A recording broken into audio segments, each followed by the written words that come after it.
तंत्र विद्या जानने वाले लोग अगर किसी को नष्ट करना चाहते हैं तो वो उसमें प्राण की कमी पैदा कर देंगे, वो इंसान बिखर जाएगा।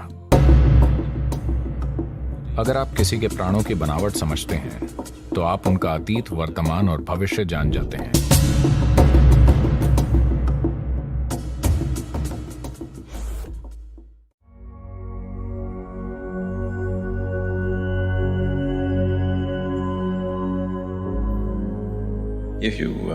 अगर आप किसी के प्राण के बुनियादी नक्शे को पढ़ते हैं तो आपको उनका अतीत, वर्तमान और भविष्य पता चल जाता है, उस व्यक्ति के बारे में सब कुछ।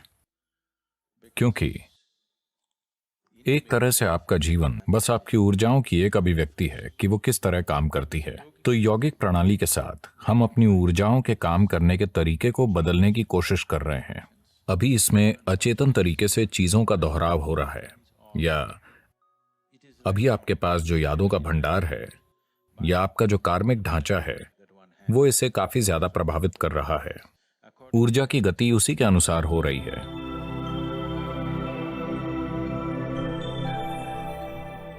अब अगर हम इसे देखें, भूल जाइए कि ये किसका चित्र है, ठीक है? ये एक ऊर्जा एक्सरे की तरह है। तुरंत काम में लेने के लिए हम एक कहीं ज्यादा विस्तृत चित्र बना सकते हैं, लेकिन उसमें कहीं ज्यादा भागीदारी की जरूरत होगी। ये तुरंत काम में लेने के लिए है। तो अब अगर आप इस चित्र को देखें तो आप पाएंगे कि मूलाधार थोड़ा असंतुलित है। इस पर थोड़ा और काम करने की जरूरत है। स्वादिष्ठान ज्यादा मजबूत नहीं है, लेकिन ठीक है। मणिपूरक अच्छा है। अनाहत उलझन में है। आप जानते हैं ये क्या है? आप जानते हैं कि कौन सा चक्र कौन सा है? अनाहत उलझन में है और कुछ ऐसा है। विशुद्धि ज्यादा कुछ नहीं हुआ है। आप जैसे पैदा हुए थे ये वैसा ही है। आज्ञा ठीक है, स्थिर है, कुछ खास नहीं है, लेकिन संभावना मौजूद है।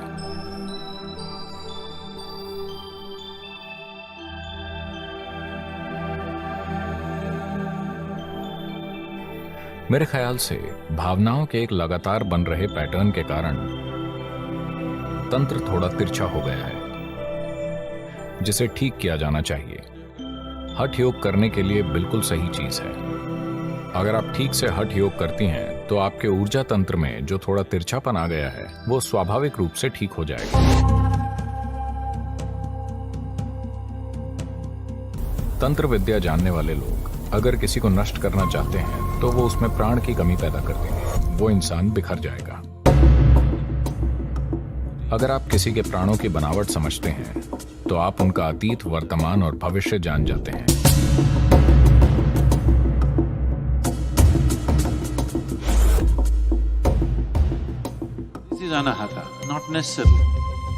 अनाहत का यहां होना जरूरी नहीं है।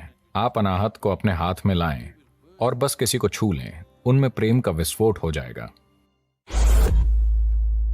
अगर किसी को अपने विशुद्धि चक्र पर कुछ महारत हासिल है तो उसका पूरा आभा मंडल नीला हो जाएगा।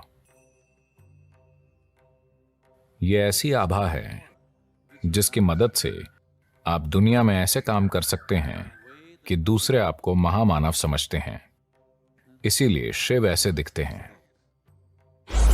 तंत्र की कुछ प्रणालियां हैं। विशेष रूप से मध्य एशिया में जिप्सियों के कुछ समूह थे। 2.5 से 3 घंटे में वो एक सेब का बीज लगाकर फल से भरपूर पेड़ उगा देते थे।